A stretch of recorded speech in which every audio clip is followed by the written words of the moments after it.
शंकर महाराज अंगात येतात आणि ते दुर्धर आजार बरे करतील असं सांगून पुण्यातल्या एका आयटी इंजिनियरची तब्बल 14 कोटी रुपयांची एका भोंदूबाबानं आणि त्याच्या शिष्येनं फसवणूक केलेली आहे। दीपक डोळस नावाचे आयटी इंजिनियर आणि त्यांची पत्नी या भोंदूबाबाच्या आणि त्याच्या शिष्येच्या सापळ्यात अडकून आपली आयुष्यभराची कमाई गमावून बसलेत। लोकशाही मराठीचा या संदर्भातला हा स्पेशल रिपोर्ट पाहूया।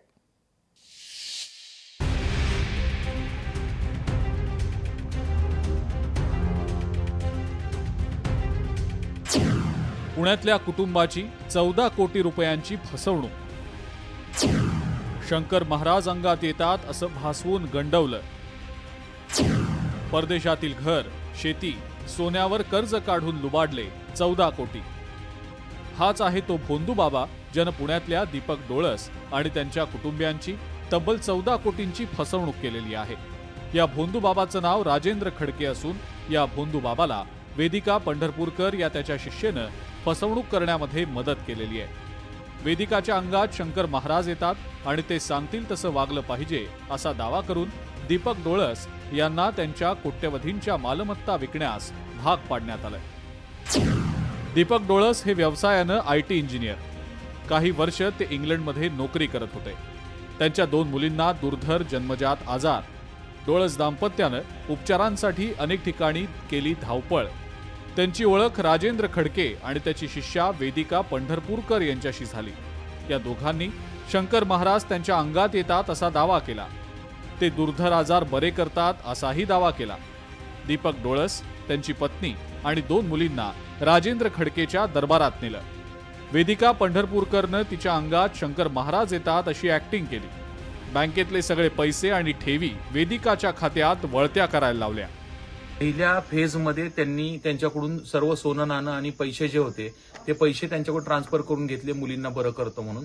दुसऱ्या फेजमध्ये त्यांनी जे आहे ते त्यांच्या प्रॉपर्टी आहेत त्या सर्व विकायला लावल्या आणि त्या वेदिका आणि त्या खडके यांनी त्या प्रॉपर्टी विकून ते पैसे त्यांच्या नावावरती घेतले। तिसऱ्या फेजमध्ये जे आहे त्यांना राहतं घर देखील विकायला लावलं, त्याच्यावरती देखील लोन घ्यायला लावलं। मुलींचा दुर्धर आजार हा बरा होईल आणि जे त्यांनी गुरु माऊली म्हणून त्या वेदिका पंढरपूरला मानलं होतं त्या आधारावरती भान ठेवून ते त्यांना पैसे देत गेले। डोळस हे काही वर्ष इंग्लंडमध्ये नोकरी करत होते, त्यामुळे त्यांचं इंग्लंडमध्ये घर देखील होतं। ते घरही त्यांना विकायला लावलं गेलं आणि ते पैसे पंढरपूरकर हिच्या खात्यात वळते करण्यात आले। त्यानंतर डोळस यांना त्यांचा पुण्यातला प्लॉट, शेतजमीन आणि फ्लॅट विकण्यासही सांगण्यात आलं आणि तेही पैसे हडप केले गेले। त्यांना ज्यावेळेस कळालं की आपली अशी फसवणूक झालेली आहे, मुलींमध्ये कोणताही फरक पडला नाही आणि देवाच्या नावावर शंकर महाराज अंगात येतात, शंकर महाराज अंगात येऊन 1-1 तास गप्पा मारतात, बोलतात, मुलींना बरं करण्याचं आश्वासन देतात, या भोळ्या भाबड्या आशेपायी ह्या मांत्रिकांच्या नादाला लागून त्यांना 14 कोटी रुपयाचा गंडा या खडके आणि पंढरपूरकर फॅमिलीने घातलेला आहे। आपल्या 2 लहान मुली बऱ्या होतील या अपेक्षेनं डोळस सगळं करत गेले। मात्र मुली बऱ्या होत नाहीत असं लक्षात आल्यानंतर त्यांनी पुन्हा खडके आणि पंढरपूरकर यांच्याकडे विचारणा केली असता त्यांनी त्यांच्या राहत्या घरात दोष असल्याचं सांगितलं। मात्र आता राहण्यासाठी एकमेव घर उरलं असल्याचं डोळस म्हणाले आणि घर विकायला असमर्थता दर्शवली। त्यानंतर डोळस यांना ते घर तारण ठेवून घरावर लोन काढण्यास सांगितलं गेलं। पर्सनल लोन देखील काढायला सांगण्यात आलं। हा सगळा पैसा राजेंद्र खडके आणि वेदिका पंढरपूरकर यांनी हडप केला आणि त्या पैशातून कोथरूडमधल्या एका सोसायटीत आलिशान घर खरेदी केलं। डोळस कुटुंबाने पोलीस आयुक्तांना पत्र लिहिलेलं आहे। त्यांच्या सोबत जी फसवणूक झालेली आहे तो सगळा प्रकार त्यांनी सांगितलेला आहे। 2018 पासून खरं तर हा सगळा प्रकार घडत होता आणि याच्यामध्ये डोळस दाम्पत्याला त्यांची जमीन, त्यांचं सोनं, त्यांच्या जे काही प्रॉपर्ट्या होत्या त्या सुद्धा विकाव्या लागलेल्या आहेत। यानंतर आता पोलिसांमध्ये तक्रार दिल्यानंतर या वेदिका पंढरपूरकर आणि त्यांचे जे इतर साथीदार आहेत ते जे तक्रारदार डोळस कुटुंब आहेत यांच्याशी संगनमत करतायत, त्यांना तक्रार मागे घ्या अशा पद्धतीच्या धमक्या देत आहेत अशी सुद्धा माहिती समोर आलेली आहे। त्यामुळे हा सगळा जो प्रकार घडलेला आहे त्याच्यानंतर जवळपास आता 14 कोटी रुपयांची त्यांची फसवणूक झालेली आहे।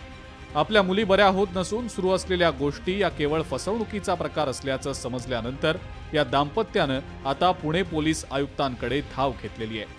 आमची 13 ते 14 कोटी रुपयांची फसवणूक केली गेल्याची तक्रार या दाम्पत्यानं आता पुणे पोलिसांकडे केली आहे। या प्रकरणात फसवणूक करणाऱ्या खडके आणि पंढरपूरकर या दोघांवर पोलीस नेमकी काय कारवाई करतात हे पाहणं महत्त्वाचं असेल.